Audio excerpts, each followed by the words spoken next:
ஓம் சாந்தி. சோகம் அதாவது நானே அது முரல். இந்த பட்டியினுடைய 3வது நாள் கிளாஸ் நம்ம பார்க்க போறோம். அவ்யக்த முரளி 17 பிப்ரவரி 2011. இதை நம்ம 3rd டைமா ரிவைஸ் பண்றோம். 2வது முறையா 18th அக்டோபர் 2020 பாபா மிலன்ல இந்த முரளி நடைபெற்றுட்டு, இந்த முரளியினுடைய முக்கிய விஷயம் என்ன? மனசா சேவை மூலம் ஆத்மாக்களுக்கு சுகம் சாந்தியின் அஞ்சலியை வழங்குதல், தீவிர புருஷார்த்தம் செய்தல், எவரடியாக இருத்தல், முதல் மாலையின் மணியாக ஆவதற்கான லட்சியத்தை வைத்திருத்தல். பாப்தாதா இன்னைக்கு விசேஷமா எந்த காட்சியை பார்த்து மகிழ்ச்சி அடைகிறாரு? பதில் என்னன்னா, ஒவ்வொரு குழந்தையின் நெற்றியிலும் அன்பின் அலைகள் அலைமோதுவதைக் கண்டு, பரமாத்மாவினுடைய அன்பே குழந்தைகளையும் தந்தையையும் ஒருவருக்கொருவர் சொந்தமாக்கி இருக்கு. அன்பினுடைய மிகப்பெரிய சக்தி என்ன? அன்பு இதயத்தை தனதா மாத்திக்குது. என் பாபா என் குழந்தைகள்ங்கிற உறவு அன்பின் சக்தியாலதான் உருவாகுது. மனசா சேவைனா என்ன? தன்னை சக்தி வாய்ந்தவரா மாத்திக்கிறது. அதுதான் மனசா சேவை. மனதினுடைய சேவைனா மனதை சக்தி வாய்ந்ததா மாத்துறது. இதுதான் சரி. சுப பாவனை, சுப விருப்பம், இதன் மூலமா சக்திகளை பரப்புறது. சுப பாவனை, சுப விருப்பத்தை நம்ம ஸ்ப்ரெட் பண்ணணும்.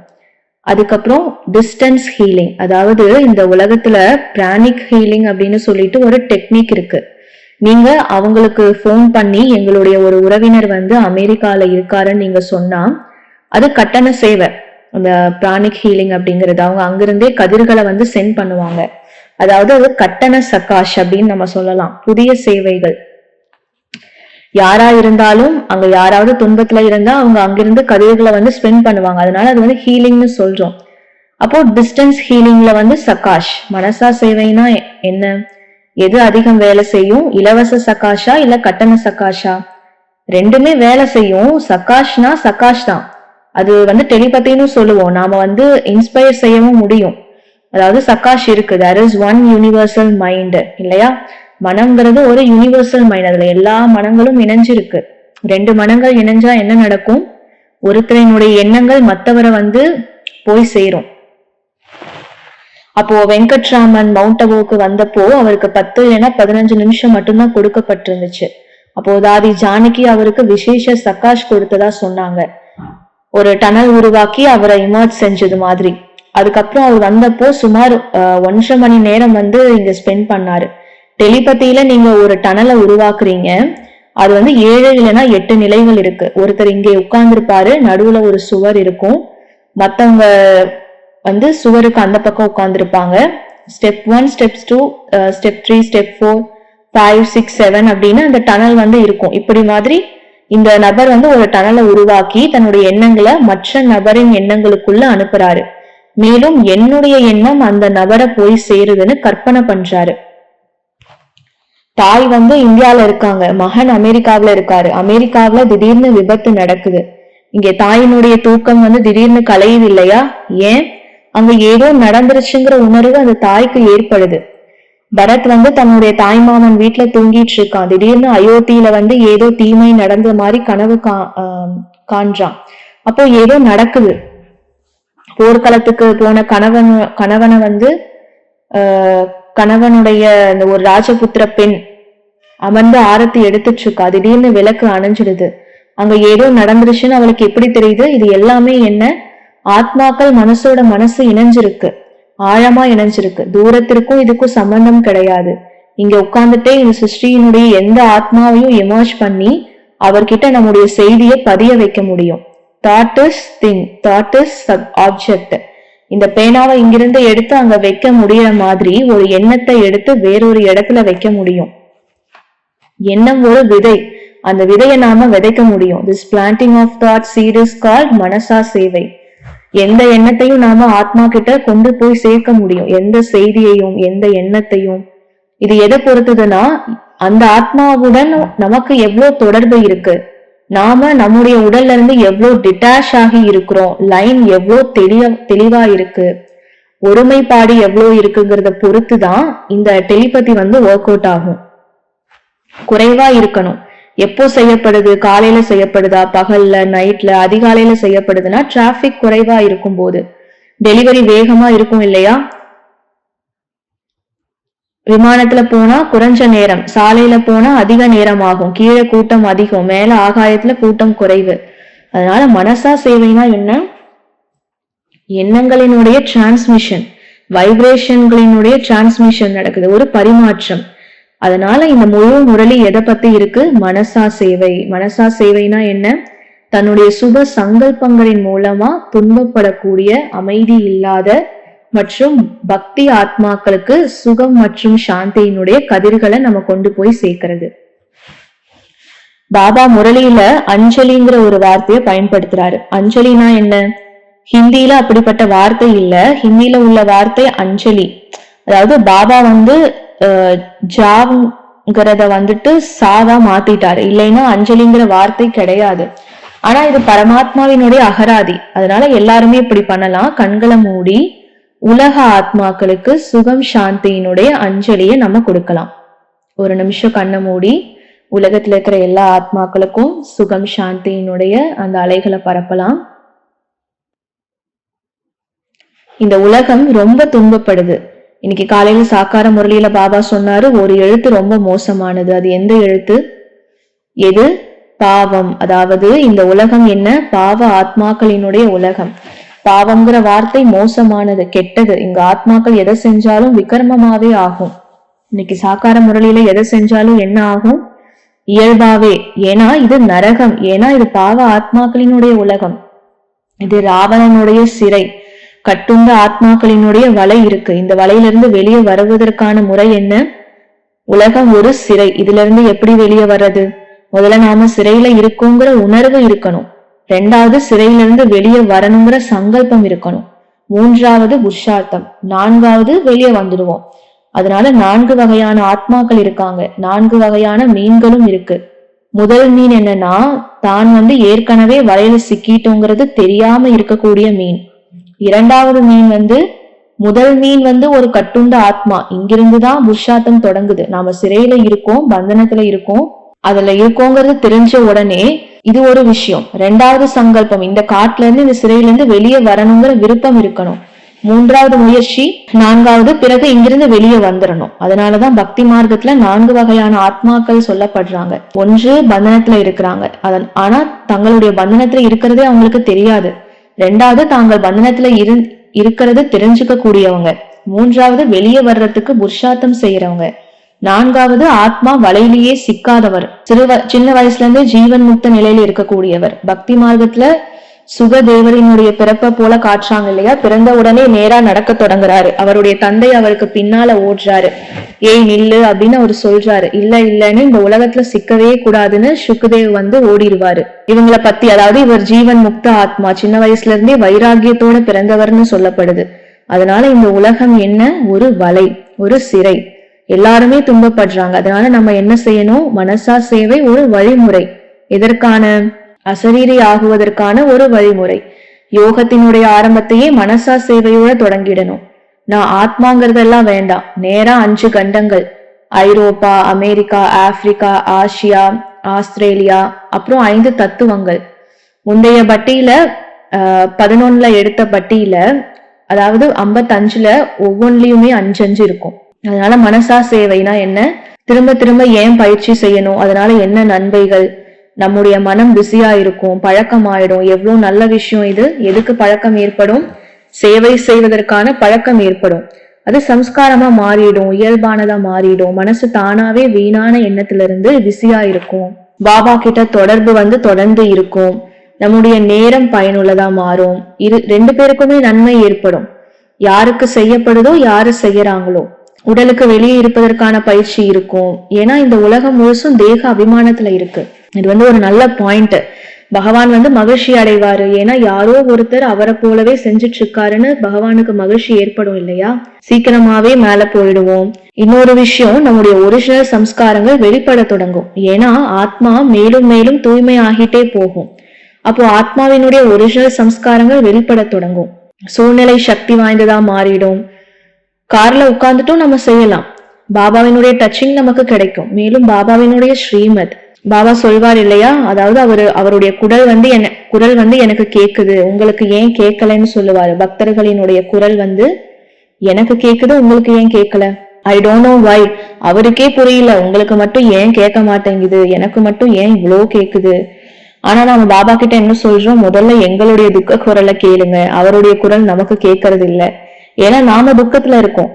ஃப்ரீக்வன்சி மேட்சிங் வந்து ஹீலிங் ஆத்மாக்களுக்கு நடைபெறும். என்ன நடைபெறும்? ஹீலிங். ஏன்னா ஆத்மாக்கள் துக்கத்துல இருக்காங்க, ரொம்ப ஆழமான ஹீலிங் நடைபெறும். பேராசைக்காலஜில இத வந்து இன்னர்ஸ் சைல்டு ஹீலிங் அப்படின்னு சொல்லுவாங்க. யாரோட கம்பைன்?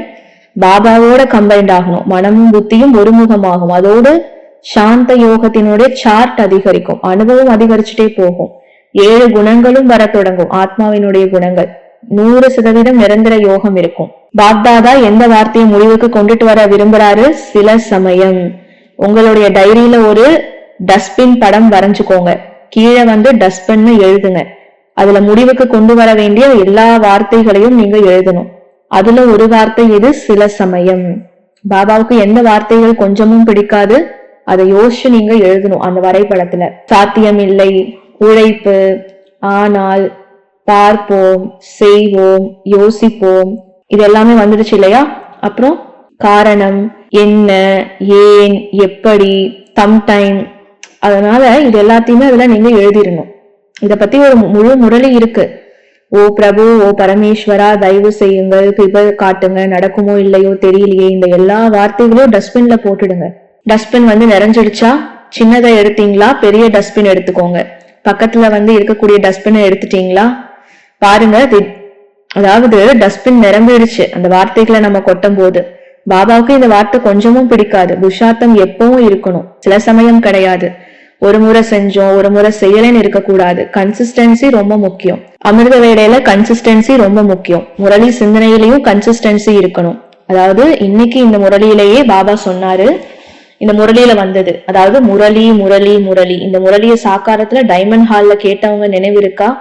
பாபா சொன்னாரு, நம்முடைய மருத்துவமனையில டாக்டர் முரளி இருக்காரு, அவர் சொல்வாரு, அன்னைக்கு நாம மேல வந்துட்டு இருக்கும் போது பாபா என்னுடைய ரத்தின பெயரை 3 முறை சொன்னாரு. நான் மேல வந்துட்டு இருந்த போது முரளி முரளி முரளி.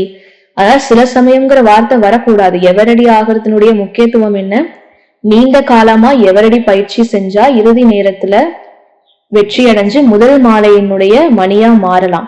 அதனால முதல் பயிற்சியா நம்முடைய அஞ்சலி வந்து பார்த்தோம். 2வது பயிற்சி நான் எவர் ரெடி, அதாவது நான் எவர் ரெடி எவர் ரெடி எவர் ரெடி. உலகத்துக்கு சகாஷ் கொடுக்கணும். கண்களை மூடி இந்த உலகத்தினுடைய துக்கமற்ற ஆத்மாக்களுக்கு அஞ்சலி கொடுக்கணும். சுகத்தினுடைய கதிர்கள், அமைதியற்ற ஆத்மாக்களுக்கு சாந்தியினுடைய கதிர்கள், தூய்மையினுடைய கதிர்கள், திருப்தியற்ற ஆத்மாக்களுக்கு திருப்தியினுடைய கதிர்கள், இதெல்லாமே நம்ம கொடுக்கணும். அடுத்து பாஸ் வித் ஆனர் யார் ஆகுறாங்க? நீண்ட காலமா தீவிரமா தொடர்ந்து புருஷார்த்தம் செய்யறவங்க. முதல் மாலையினுடைய மணியா ஆகிறதுக்கான தகுதி என்ன? தொடர்ந்து தீவிர புருஷார்த்தம். பாபாவுக்கு சமமான நிலை மற்றும் ராஜ்ய அதிகாரியாக ஆகுவதற்கான தகுதி. பாப்தாதா தினமும் யாருடைய சார்ட்டை பாக்குறாரு? எல்லா குழந்தைகளினுடைய புருஷார்த்த சார்ட்டை பாக்குறாரு. குறிப்பா எங்கேயாவது சில சமயம் நடக்குதா? காலம் நம்முடைய ஆசிரியரா இல்ல பாபாவா? பாபாவுக்கு ஏத்த காலம் ஆசிரியரா? ஆசிரியர் யாரு? பாபாவா காலமா? பதில் வந்து பாபா. காலம் நம்முடைய படைப்பு, அதனால மாற்றம் காலத்தால கிடையாது, பாபாவினுடைய ஸ்ரீமத்தால நம்ம பண்ணணும். ஒரு உதாரணம் பார்க்கலாம். இதுவரைக்கும் எல்லாத்தையும் சாப்பிட்டுட்டு இருந்தோம். ஒரு நாள் சக்கரை 500ன்னு தெரிஞ்சது. அப்போ டாக்டர் வந்து இனி சாப்பிட வேண்டான்னு சொல்றாரு. அப்போ ரொம்ப வருத்தப்பட்டு கட்டாயமா உணவு கட்டுப்பாடு வந்து ஃபாலோ பண்ண வேண்டியதா போயிடுச்சு. அது மாதிரி இங்க உலகத்துல ஒட்டிட்டு இருக்கோம். அதுக்கப்புறம் அரசாங்கம் மூலமா ஏதோ ஒண்ணு வந்தது, அது கட்டாயமா மாறிடுச்சு, நம்ம கட்டாயமா செய்ய வேண்டியது ஆயிடுச்சு. அது காலத்திற்கு ஏத்த மாதிரி ஒரு வைராகியம் வரும். காலம் வர்றதுக்கு முன்னாடியே, காலம் நல்லா இருக்கும் போதே எல்லா பயிற்சிகளையும் செஞ்சிடணும். சிவராத்திரியில பாப்தாதா எந்த சங்கல்பத்தை செய்ய வைக்க விரும்புறாரு? புருஷார்த்தத்தினுடைய அகராதியிலிருந்து சில சமயங்கிற வார்த்தையை நிரந்தரமா நீக்கிறது. மனதை வீணான எண்ணங்கள்ல இருந்து காப்பாத்துறதுக்கான முக்கிய யுக்தி என்ன? மனதை பிஸியா வச்சிருக்கிறது. தன்னை ஒரு பிந்துவா புரிஞ்சுக்கணும், எல்லாரையும் பிந்து ரூபத்துல பார்க்கணும். விகாரங்கள்ல இருந்து விடுதலை அடைவதற்கான மிகச்சிறந்த புருஷார்த்தம் என்னன்னா, நம்மள நாமளே பிஸியா வச்சுக்கணும். ஞானம், யோகம், சிந்தனை, தாரணையில ஏதாவது ஒண்ணுல பிஸியா வச்சுக்கணும். ஞானத்தினுடைய ஒரு பாயிண்ட் எடுத்து விவாதம் பண்ணுங்க. நேத்துக்கு நைட்டு நாங்க விவாதம் பண்ணிட்டு இருக்கும் போது ஒரு மிக நல்ல பாயிண்ட் கிடைச்சது. அது என்னன்னா, டிராமா ரிப்பீட் ஆகுது, அதுக்கு என்ன ஆதாரம் இல்லையா? டிராமா ரிப்பீட் ஆகுதுன்னா அதுக்கு என்ன ஆதாரம்? இது 5000 ஆண்டுகளின் டிராமா என்ன யாராவது கேட்டா உங்ககிட்ட நீங்க என்ன சொல்லுவீங்க? இது ரிப்பீட் ஆகுதுன்னு கேட்டா நீங்க எப்படி சொல்ல முடியும்? எப்படி நீங்க ப்ரூவ் பண்ணுவீங்க? சரி, ஒரு காரணம் என்னன்னா டிவைன் ரெவல்யூஷன். அதாவது இப்போ மீதமுள்ள 4 காரணங்கள் நீங்க சொல்லணும். ஃபர்ஸ்ட் காரணம் டிவைன் ரெவல்யூஷன். மீதி இருக்கிற 4 காரணங்கள் என்ன? காலம் சைக்கிளிங். மற்ற மதங்கள்ல காலம் வந்து லீனியர், இஸ்லாம் காலம் வந்து லீனியர், கிறிஸ்துவ காலம் லீனியர், யூத மதம் வந்து லீனியர், ஹிந்து மதத்தினுடைய காலம் சைக்கிளிங். இதுக்கும் அதுக்கும் என்ன சம்பந்தம்? இது வந்து 5000 ஆண்டுகளினுடைய டிராமா, அது ரிப்பீட் ஆகுதுங்கிறத எப்படி நிரூபிக்கிறது? பாபா சொல்றாரு, இப்போ இங்கிருந்து பறந்து போய் கொசு திரும்ப வரும். அது பழமொழி கிடையாது, ஆதாரம் சொல்லுங்க. ஒரு ப்ரூஃப் வேணும் இல்லையா? பகல் இரவு சுழற்சி, அது சரி.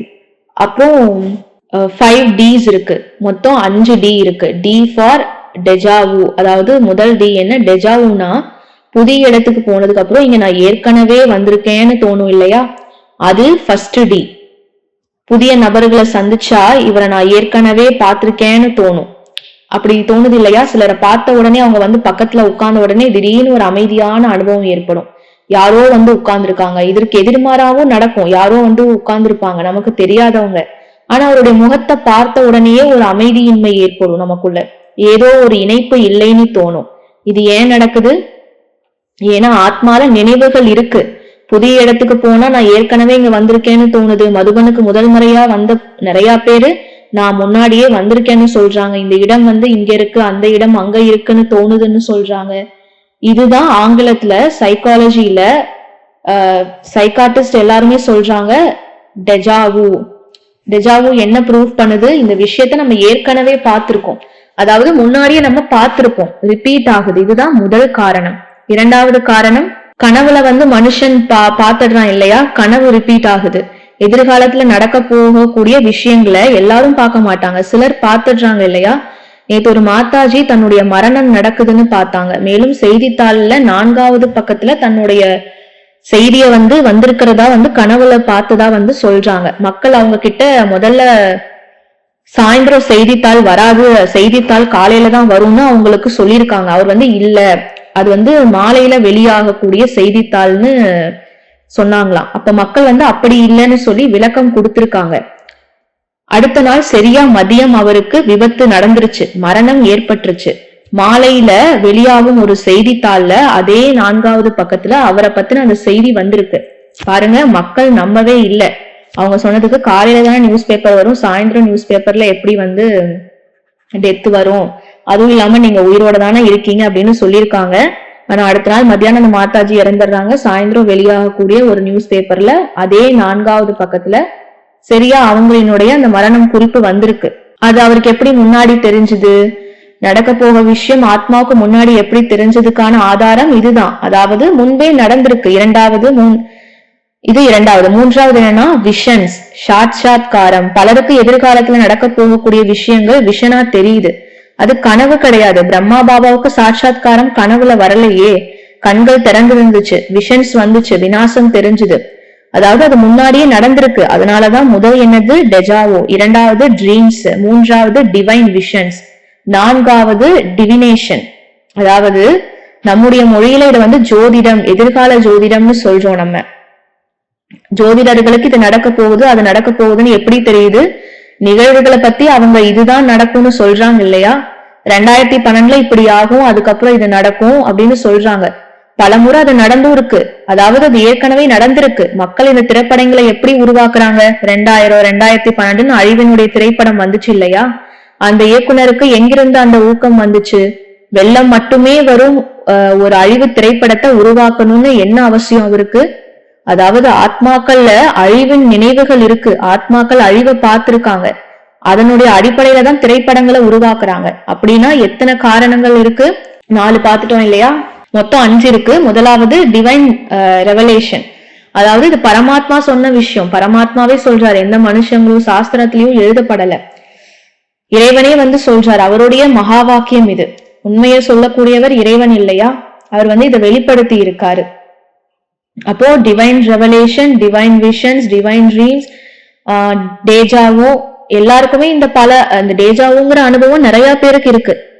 நாங்களும் முதல் முறையா கீழே சாந்தி வனத்துக்கு வந்த போது இந்த இடம் எனக்கு தெரியுங்கிற மாதிரி எனக்கு தோணுச்சு. தெரியுங்கிறது மட்டும் இல்ல, இந்த வாசல் ஒருவேளை இங்க இருக்குன்னு, இங்க ஒரு குவிமாடம் இருக்கிற மாதிரி ஏதோ இருக்குன்னு நான் தபஸ்யா செஞ்சுட்டு இருக்கும் போது எனக்கு தோணுச்சு. இன்னும் நான் அங்க போகல, இப்போதான் உள்ள நுழையிறேன்.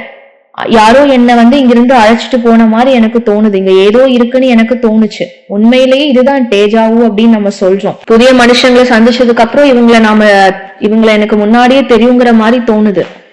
உனக்கும் எனக்கும் முன்பே ஒரு தொடர்பு இருக்குன்னு நம்ம சொல்றோம். அப்போ இது நிலுவையில இருக்கு. அடுத்த எபிசோட்ல வரும். மனசா சேவையை ஏன் சிறந்த சேவைன்னு சொல்றோம்? அதே கேள்விக்கு திரும்ப வரலாம். ஏன்னா துன்பப்படக்கூடிய ஆத்மாக்களுக்கு அமைதி கிடைக்குது. நம்முடைய நிலையும் சக்தி வாய்ந்ததா மாறுது. ஒரு பிராமண ஆத்மா தன்னுடைய எல்லா பொக்கிஷங்களையும் எவ்வாறு பயன்படுத்தணும்? சேவையில பயன்படுத்தணும். ஞானம், யோகம், குணங்கள், சக்திகள், மகிழ்ச்சி எல்லாத்தையும் சேவையில ஈடுபடுத்தணும். கருணை மிக்க இதயம் உள்ள ஆத்மா யாருன்னு சொல்லப்படுறாரு? தன்னிடமே கருணை காட்டக்கூடியவர், சுயநலம் இல்லாம பிறருடைய தவறுகளுக்கும் கருணை காட்டக்கூடியவர், எல்லாரையும் தன்னுடையவர்களாக கருதக்கூடியவர். அவங்க இடத்துல இருந்து சிந்திக்கணும், பிறருடைய துன்பத்தை புரிஞ்சுக்கணும். ஒண்ணு சிம்பத்தி, அதுக்கு மேல இருக்கிறது எம்பத்தி, அதாவது அனுதாபம் ஒன்று. எம்பத்திங்கிறது வேற. எம்பத்தினா இது எனக்கே நடக்குதுன்னா நான் என்ன செய்வேங்கிறது உணர்றது. அதாவது அது அவனுடைய துன்பம் கிடையாது, அது என்னுடைய துன்பம்ங்கிறது உணர்றது. அதுதான் சம அனுபூதி, எம்பத்தின்னு சொல்லுவாங்க. ஒருத்தங்களுடைய கவலைய பார்த்து நம்ம கவலைப்படுறது வேற. ஆனா அவருடைய துன்பத்தை தன்னுடைய துன்பமா ஒரு உணர்ந்து செய்யறது எம்பத்தின்னு சொல்றோம். கருணைனா சுயநலம் இல்லாத இரக்கம் காட்டுறது. கருணைனா நான் பெரியவன் அதனாலதான் நான் இரக்கம் காட்டுறேன், அந்த அகங்காரத்தோட கிடையாது. அதுல ஒரு நிமித்த பாவம் இருக்கணும். கருணையில கூட நாம துன்பத்துல இருந்து விடுபட்டிருக்கோம். இப்போ இவங்களையும் நான் விடுவிக்கணும். நான்கிற உணர்வில்லாத கருணை இருக்கணும். உதாரணமா ஜீசஸ் கிரைஸ்ட் இல்லையா, அவரு ஜெருசலேமுக்கு போன போது கழுதையில் மேல உட்கார்ந்து வராரு. மக்கள் அவர் வரவேற்று மரியாதை பண்றாங்க. அவர் ரொம்ப பாராட்டுறாங்க. அந்த கழுதைக்கு இது பைபிள்ல இல்ல, மக்களினுடைய சிந்தனை என்னன்னா, பாத்தியா என்னுடைய மகிமை எவ்வளவு, ஜெருசலேம்ல மக்கள் ஒரு நாள் என்ன தெரிஞ்சுக்குவாங்கன்னு எனக்கே தெரியும், நான் எவ்வளவு பெரியவங்கிறத ஒரு நாள் அவங்க உணர்வாங்கிறத நான் முன்னாடியே சொன்னேன்னு அந்த கழுதைக்கு தோணுதான். அப்ப தன்னுடைய மகிமைங்கிறது அது நினைக்குது. ஆனா ஜீசஸ் கிரைஸ்ட் சொல்றாரு, not I but my father. இது நான் கிடையாது, இந்த மகிமை அவருடையது. he that glory not I but glorify the Lord. அதனால யாருடைய மகிமை நடக்குதோ அவர் இது என்னுடையது அல்லன்னு நினைக்கிறாரு. ஆனா அந்த கழுதை என்ன நினைக்குது, எனக்கு இவ்வளோ மாலைகள் அணிவிக்கிறாங்க, நான் முன்னாடியே சொன்னனே. அதாவது அந்த கழுதையினுடைய தவறான எண்ணம். இது ஒரு புதிய பாயிண்ட் நமக்கு. பிராமணர்களினுடைய சிறப்பு பட்டம் என்ன? துக்கத்தை நீக்குபவர், சுகத்தை வழங்குபவர். ஒரு பிராமணனுடைய சம்ஸ்காரம் ரொம்ப கடினமா இருந்தா என்ன செய்யணும்? How to deal with a tough boss. இத பத்தி புத்தகங்களே எழுதப்பட்டிருக்கு. கடினமான ஒரு மேலாளரை எப்படி கையாள்வது, இல்ல கடினமான ஆத்மாக்கள் இருக்காங்க, அவங்கள என்ன செய்யறது? சக்காஷ் கொடுத்துட்டே இருந்தோம், முழு வாழ்க்கையும் சக்காஷ் கொடுக்கறதுலயே போயிடுச்சு. ஆனா கொஞ்சமும் மாறல. முதல்ல அவங்க விடுமுறைக்கே போறதில்லை. கொஞ்சம் விடுமுறைக்கு போனா நிம்மதி கிடைக்கும், ஆனா விடுமுறைக்கும் போறதில்லை. சகோதரர்கள், ஜூனியர்கள் எல்லாருமே கொஞ்சம் விடுமுறைக்கு போங்க, லௌகிக வீட்டுக்கு போயிட்டு வாங்க, கொஞ்சம் சென்டர்ல சேவை செய்யுங்கன்னு சொல்றாங்க. ஆனா போகிறதே இல்ல. சில பாஸ் எல்லாம் என்ன சொல்றீங்க, ஏதோ சொல்றீங்களே, அதாவது போக விட மாட்டாங்க. அவங்களும் போக மாட்டாங்க, இருக்கிறவங்களையும் போக விட மாட்டாங்க. அவங்களுடைய சம்ஸ்காரத்தை எளிமையா நீங்க மாத்திக்கணும். அவங்களுடைய சம்ஸ்காரத்தை பத்தி ஒன்னும் செய்ய முடியாது. ஆனா இதுவும் ஒரு உண்மைதான். சில ஆத்மாக்களினுடைய சம்ஸ்காரங்கள் ரொம்ப கடினமா இருக்கும், அவங்கள ஹேண்டில் பண்றது ரொம்ப கஷ்டம். அதாவது நீங்க அவங்கள மகிழ்விக்கவே முடியாது. மகிழ்விக்கிறது வேற விஷயம், அவங்களோட நடந்துக்கிறதே ரொம்ப கஷ்டமா இருக்கும். அவங்கள ரொம்ப சிக்கலான ஆத்மாக்கள். சரி, அவங்க மாற மாட்டாங்கன்னு வச்சுக்குவோம். ஆனா அவங்களோட நம்ம என்ன செய்யணும்? அதுதான் இந்த முரளியினுடைய அடிப்படையினுடைய கேள்வி. அவங்களுக்கு உணவு கொடுக்கலாம், அதுக்கப்புறம் அவங்களோட திரும்ப திரும்ப தொடர்புல இருக்க வேண்டியதுதான். அவர் துறைக்குள்ளேயே இருக்காரு, அவரை ஏத்துக்கிட்டு 50 வருஷம் ஆயிடுச்சு. அவரு காலம் மாறிடுச்சு, நல்ல உணர்வு வச்சுட்டோம், மாறுவாரு மாறுவாரு மாறுவாரு. ஆனா மாறல. இன்னும் கொஞ்சம் காத்திருக்கிறது அந்த பலன் இனிமையானது. காத்திருப்பதன் பலன் என்னன்னா, எவ்வளவு காலம் காத்திருக்கணும்? இன்னும் கொஞ்சம் இன்னும் கொஞ்சம், எவ்வளோ இன்றைய முரளியில எல்லையற்ற பொறுமை, எல்லையற்ற லாபத்திற்காக எல்லையற்ற பொறுமை வச்சிருங்கன்னு பாபா சொல்றாரு. இத்தனை வருஷமா அவரை புரிஞ்சுக்கிட்டு முயற்சி செஞ்சுட்டு இருக்கோம். நம்முடைய பாடத்தையே மறந்துடுறோம். அவரை புரிஞ்சுக்கிட்டே இவ்வளவு பெரிய புத்தகம் போல ஆயிடும் போல. சகித்து கொள்ளக்கூடிய சக்தி அவரால் எவ்வளவு அதிகரிச்சிருச்சு, நமக்கு அதிகரிச்சுட்டே இருக்கு இல்லையா? அவருடைய கடினமான சம்ஸ்காரங்களை நாம அவர்கிட்ட கொண்டுட்டு வர்றோம். உண்மையில அவரை பத்தின நம்முடைய உணர்வு, அவருடைய சம்ஸ்காரங்கள் கடினமானவ அப்படிங்கன்னு நம்ம நினைக்கிறது தான். அந்த உணர்வே நம்மள அவர்கிட்ட இழுத்துட்டு போகுது. இவருடைய சம்ஸ்காரங்கள் ரொம்ப கடினமா இருக்குன்னு நம்ம நினைச்சோம். அந்த உணர்வே நம்மள அவர்கிட்ட ஈர்த்துச்சு. அதுக்கேத்த மாதிரி அவரை நம்ம மனசுக்குள்ள உட்கார வச்சுட்டோம். அவர் நம்மளை இழுக்கல, நம்ம தான் அவரை இழுத்திருக்கோம். முதல்ல அவர் இழுத்தாரு, அப்புறம் நாமளும் சேர்ந்து இழுக்கிறோம் அவரை. கடைசியா அவர் நம்மள பிடிச்சிடுவாரு. உதாரணமா ஒரு மனுஷன் ஒரு பொருளை பாக்குறான். ஒரு கம்பளி நதியில மிதந்துட்டு போயிட்டு இருக்குன்னு நினைக்கிறான். இலவசமா கிடைக்குதுன்னு நினைச்சு அதை எடுக்க குதிக்கிறான். ஆனா அது கரடியா வெளியே வருது. இப்போ அந்த கரடி அவனை விடல. மக்கள் சொல்றாங்க விட்டுடு. அவன் சொல்றான், இப்போ நான் என்ன செய்யறது, நான் அதை பிடிக்கல, அதுதான் என்ன பிடிச்சிருச்சு. முதல்ல என்ன பண்ணா, அவனால போய் கம்பளின்னு நினைச்சு பிடிச்சான். அதுக்கப்புறம் அது கரடியா மாறிடுச்சு. அந்த கரடி இவனை பிடிச்சிட்டு விட மாட்டேங்குது. அப்போ நம்ம தான் அதை ஃபர்ஸ்ட் பிடிக்கிறோம், அப்புறம் அது நம்மள பிடிச்சுக்குது, அது நம்மள விடுறது கிடையாது. அப்போ இது ஒரு சூட்சுமமான விஷயம். உண்மையில அவனுடைய சம்ஸ்காரம் கடினமானதே கிடையாது. நாம தான் அப்படி சிந்திக்கிறோம். அந்த எண்ணம் பிரதிபலிச்சு முதல்ல நம்ம அவன்கிட்ட அழைச்சிட்டு போகுது. இப்போ நமக்கு உண்மையில அவன் மேல பற்று ஏற்பட்டுடுது. நாம தான் அவனை கடினமானவனா மாத்திடுறோம். அவன் மேல நமக்கு பாசமும் வந்துடுது. we are in love with him. நாம தொடர்ந்து அவனை பத்தியே சிந்திச்சுட்டு இருப்போம். இதுவும் ஒரு விதமான மோகம்தான். உதாரணமா இது ஒரு பாதை, சரி, ரொம்ப அகலமான நீண்ட பாதை. ஒரு மனுஷன் சைக்கிள்ல போறான். அங்க ஒரு பெரிய கல் இருக்கு. இந்த கல்லை நான் மோதிடக்கூடாதுன்னு நினைக்கிறான். அட, மோதறதுக்கு வாய்ப்பே இல்லை, ஏன்னா பெரிய பாதை, இவ்வளோ அகலமான பாதை இருக்கு. ஆனா அவன் அந்த கல்லுல நான் மோதிடக்கூடாதுன்னு நினைக்கிறான்.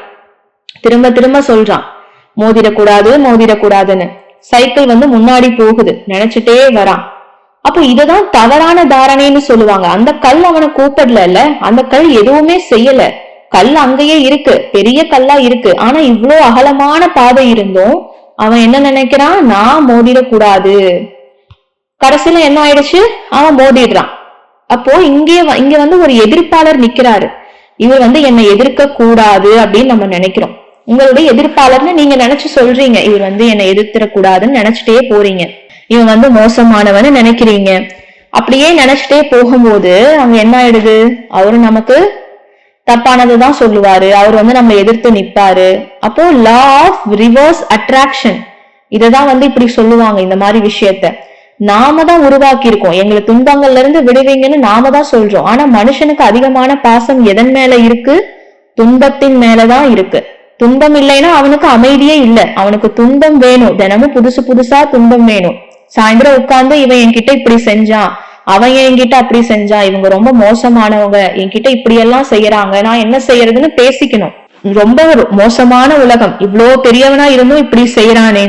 இதற்கான பதில் என்னன்னா, மோதிக்க கூடாது, மாறா ஒத்துழைப்பு கொடுத்து மாற்றத்துக்கு நிமித்தமாகணும். மோதுவது அவங்க கிடையாது. யார் மோதுரா, நாம தான் அவரை தேடி ஹக் பண்ணி மோதுறோம். போய் நாம தான் அவரை அதுக்கு ஊக்கப்படுத்துறோம். அவருக்கு அதுல என்ன சம்பந்தம் இருக்கு, யாருக்கு என்ன சம்பந்தம் இருக்கு? இந்த உலகத்துல எல்லாரும் அவங்களுடைய துன்பங்கள்ல வேதனைகள்ல மூழ்கி இருக்காங்க.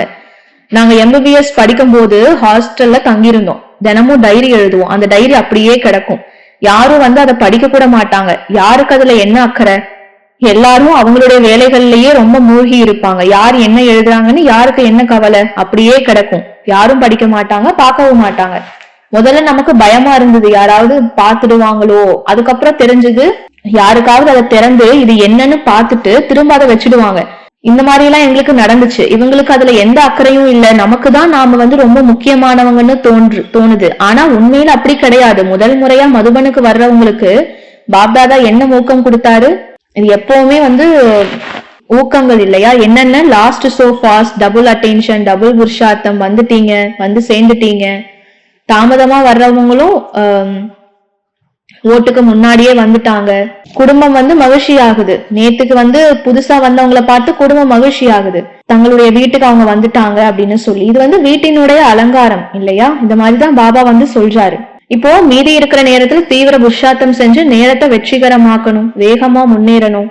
இந்த முழு முரளியினுடைய முக்கிய செய்தி என்ன? அன்பை சக்தியா மாத்தணும். என்ன செய்யணும்? அன்பை சக்தியா மாத்தணும். வெறும் அன்பு மட்டும் கிடையாது. அன்பு என்ன ஆகணும்? சக்தியா மாறணும். நமக்குள்ள இருக்கக்கூடிய பரமாத்மா அன்பு நம்மளை என்னவா மாத்தணும்? அசைக்க முடியாதவங்களா மாத்தணும். யார் வேணாலும் நம்மள தொந்தரவு செஞ்சுட்டு போகட்டும், அந்த அளவுக்கு பலவீனமா இருக்கக்கூடாது.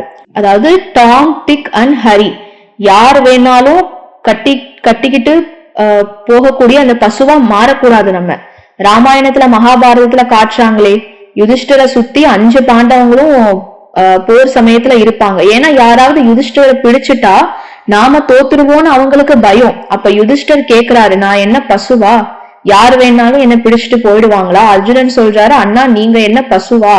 அதாவது இவ்வளவு பலவீனமா இருக்கக்கூடாது. தொட்டவுடன் சுருங்கக்கூடிய செடி மாதிரி பலவீனமா பரிதாபமா இருக்கக்கூடாது. கொஞ்சம் வலிமையா இருக்கணும். மனசா சேவை மூலமா உலகத்துக்கு சுகம், அமைதிய அந்த அஞ்சலி நம்ம கொடுக்கணும். உதாரணமா போக் நம்ம சமர்ப்பணம் பண்றோம் இல்லையா? அதுவும் என்ன? போக் சமர்ப்பிக்கிறதுனா என்ன? அதாவது யுக பரிவர்த்தனம். அதாவது இது ஒரு கலியுக உணவு. போக் சமர்ப்பிச்ச உடனே அது சங்கம் யுக உணவா மாறிடுது இல்லையா? அதுதான் யுக பரிவர்த்தனம் நடந்துருச்சு. போக் சமர்ப்பிக்கிறோம் பாபாவுக்கு, அது சங்கம் யுக டோலியா சாப்பாடா மாறிடுது. சகாஷ்ல நான் ஒளியினுடைய தட்டுல ஒளியினுடைய உணவை ஒளியின் கையால ஒளியின் உடல்ல நான் வைக்கிறேன். இந்த உணவு துண்ட ஒளியின் உடல்ல வைக்கிறேன். அது என் உடலுக்குள்ள சென்று ஒளியா மாறி ஒளியினுடைய உடலை உருவாக்கி உலகம் முழுவதும் ஒளிய பரப்புது. இதுதான் அந்த போக் சமர்ப்பணம்கான ஒரு விஷயம். உணவை எங்க சாப்பிடணும்? கல்ப விருட்சத்தின் கீழே உட்கார்ந்து சாப்பிடணும். இந்த உலகத்துல ஒரு ஆத்மாவும் பசியோட இருக்கக்கூடாது. ஏன்னா நான் சாப்பிடுறேன், ஆனா என்னுடைய ஒரு தானியத்தை யாருக்கு ஊற்றேன்? எல்லாருக்கும். அப்போ துர்வாச முனிவரனுடைய கதையில கிருஷ்ணர் ஒரு பருக்க மட்டும் சாப்பிடுறாரு. அங்க எல்லாருடைய வயிறும் நிறைஞ்சிருது. அங்க துரியோதனன் வேணுனே துர்வாசரை அனுப்புறான். முதல்ல அவருக்கே நல்லா சாப்பாடு போடுறான். அதுக்கப்புறம் பாண்டவர் கிட்ட போங்க, அவங்களும் உங்களுக்கு நல்லா சாப்பாடு போடுவாங்கன்னு சொல்றான். ஆனா அவங்க கிட்ட அப்ப எதுவுமே இல்ல. அது மாதிரிதான் எல்லாருக்கும் நம்ம உணவு கொடுக்கணும். கேரளாவுல ஒரு நபர் இருக்காரு. அவருடைய பெயர் என்னன்னா ஸ்ரீமன் நாராயணன். கேள்விப்பட்டிருக்கீங்களா? அவர் பஸ்ல போயிட்டு இருக்கும் போது ஒரு பறவை பறந்து போயிட்டு இருந்தது. வெயிலால கீழே விழுந்துடுச்சு. அவர் கேட்டாரு, இது ஏன் கீழே விழுந்தது? பஸ்ல இருந்தவங்க சொன்னாங்க, தண்ணீர் இல்ல தாகத்தால. அது கேட்டதும் அவருடைய இதயத்துல ஒரு ஆழமான உணர்வு எழுந்தது, நான் ஏதாவது செய்யணும். அதுக்கப்புறம் ஒரு தண்ணீர் பானைகளை செய்ய தொடங்கினாரு. ஒரு புதிய திட்டத்தை ஆரம்பிச்சாரு. அந்த திட்டம் கேரளா முழுசும் பரவி 10, 15, 20,000 வரைக்கும் போச்சு. 2025 ஜனவரியில பிரதமர் தன்னுடைய முதல் 1 லட்சமாவது அதாவது பிரதமர் கிட்ட தன்னுடைய முதல் 1 லட்சமாவது பானையை கொடுத்தாராம். அதாவது மன் கி பாத் அந்த எபிசோட்ல கூட 87ல இத பத்தி குறிப்பிட்டு சொல்லியிருக்காங்க, ஸ்ரீமன் நாராயணன் பத்தி. அவருடைய மனசுல இந்த உணர்வு எங்கிருந்து வந்துச்சு? பல நிறுவனங்கள் இதை ஃபாலோ பண்ணுச்சு. பல உள்கட்டமைப்பு நிறுவனங்கள், ஐடி நிறுவனங்கள் எல்லாருமே இந்த பானைகளை உருவாக்க தொடங்கினாங்க. எதுக்காக? இந்த பறவைகளுக்கு தண்ணீர் கிடைக்கிறது இல்ல, அதனால ஒரு சின்ன பரிசோதனை, ஒரு சின்ன பானையில தண்ணீர் வச்சிடுங்க, பறவைங்க குடிக்கட்டும். இதுதான் அவருடைய சிந்தனை. அந்த பறவை இறந்ததை பார்த்து அவருக்கு ரொம்ப வருத்தமா இருந்தது. அதனால இதை ஸ்டார்ட் பண்ணாரு. இதுக்கப்புறம் ஒரு அழகான பெயரும் இருக்கு, ஃபார் லிவிங் வாட்டர் ப்ராஜெக்ட். இப்போ இது சர்வதேச திட்டமா மாறிடுச்சு. ஒரு சின்ன சிந்தனை கேரளா முழுசும் பரவி ஒவ்வொரு ஆண்டும் பலர் இந்த மாதிரி ஒரு சின்ன தண்ணீர் பானைகளை உருவாக்குறாங்க. ஊரடங்கு காலத்துல இந்த நபர் மக்களுக்கு முகக்கவசங்களை கொடுத்தாரு. அவர்கிட்ட பணம் இருக்கிறது இல்ல, அவருடைய மருமகன் தான் பணம் கொடுப்பாரு. எழுத்தாளர் எழுதியிருக்காரு, இப்படிப்பட்ட மருமகன் பாக்கியசாலி. அதாவது அவருடைய மாமனார் கிட்ட மக்களுக்கு வழங்க பணம் இல்லாத போது மருமகன் தான் கொடுத்தாராம். அவருடைய வேலையை எல்லாருக்கும் கொடுக்கறது. ஊரடங்கு காலத்துல அவருக்கு லாக்டவுன் ஹீரோங்கிற விருது கொடுத்தாங்க. எல்லாருக்கும் முகக்கவசம் கொடுத்தாரு, மருந்துகள் கொடுப்பாரு, செடிகள் நடுவாரு, சுற்றுச்சூழல் ஆர்வலர். அவருடைய பெயர் என்னன்னா ஸ்ரீமன் நாராயணனுடைய மருமகன். Earth and pot for life saving water அந்த பெயருடைய திட்டமும் அவர் ஸ்ப்ரெட் பண்ணாரு. இப்ப பாருங்க அந்த தாரணை அவருடைய மனசுல எப்படி வந்துச்சு. ஒரு பறவை இறக்குறத பார்த்தாரு, அதை செய்யலாம் மாத்திட்டாரு. நம்மளும் பாக்குறோம். அங்க பின்னாடி சன்செட் பாயிண்ட்டுக்கு போனா மக்கள் தண்ணீர் வைக்கிறாங்க, சின்ன கல் பாத்திரங்கள்ல தண்ணீர் ஊத்துறாங்க. ஒரு முறை நான் பார்த்தேன், ஒரு சகோதரர் அங்கிருந்து தண்ணீர் கொண்டு வந்தாரு. எங்கிருந்து? திபெத் மார்க்கெட்ல இருந்து நடந்தே அங்க வரைக்கும் போனாரு, பின்னாடி சன்செட் வரைக்கும். அங்க இருக்கக்கூடிய சின்ன சின்ன பாத்திரங்கள்ல அதை வந்து ஃபரிண்டே அப்படின்னு சொல்லுவாங்க. இடம் எல்லாமே வந்து வைக்கப்பட்டிருந்துச்சு அந்த தண்ணீர் குவளை. நான் கேட்டேன் ஏன் இதை பண்றீங்க? அவர் சொன்னாரு பறவைகளுக்கு. எங்கிருந்து எங்க தண்ணீர் எடுத்துட்டு போய் வச்சிருக்காரு பாருங்க. அப்போ நம்முடைய பாண்டவர்களுக்கும் அவர்கள் சகோதரர்கள் தானே. இதுவும் ஒரு சேவை தான். ஒண்ணு மனசா சேவை, இது ஸ்தூல சேவை. விலங்குகளுக்கு சேவை செய்யறது. நக்கியில வந்து மக்கள் மீன்களுக்கு மாவு போடுறத பார்த்திருப்பீங்க. எங்களுடைய ஒரு நோயாளி இருக்காரு, அவரு மீன்களுக்கு வந்து மாவு போடாம உணவே சாப்பிட மாட்டாரு. இது வந்து அவருடைய 10-20 வருஷமா இருக்கக்கூடிய ஒரு விதி.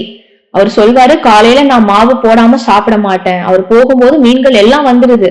அந்த வாத்துகளுக்கும் இவரு வர்றாருன்னு தெரிஞ்சிடுது. இப்போ அவர் உடல்நிலை சரியில்லை, இன்னொரு நோயாளியும் இருக்காரு. அதனால இன்னைக்கு முரளி இதுதான், புரிஞ்சுதா? ஒண்ணு என்னன்னா அஞ்சலி, நான் எவரடியா இருக்கிறது. இன்னொன்னு அடுத்து 7 வகையான விஷயங்கள் இருக்கு. அது வந்து அழியாதது. இந்த நாடகம் மீண்டும் மீண்டும் நடக்குது. அந்த 5 விஷயங்கள் பார்த்தோம் இல்லையா டீல. அதுக்கு முன்னாடி டஸ்ட்பின்ல வந்துட்டு என்னென்ன போடணும் அதை வந்து நம்ம பார்த்தோம். பாபாவுக்கு என்னென்ன வார்த்தைகள் பிடிக்காதோ அதை டஸ்ட்பின் வரைஞ்சு டஸ்ட்பின் எழுதி அந்த டஸ்ட்பின்குள்ள அந்த வார்த்தைகளை நம்ம போட்டுடணும். அப்போ 5D பார்த்தோம்.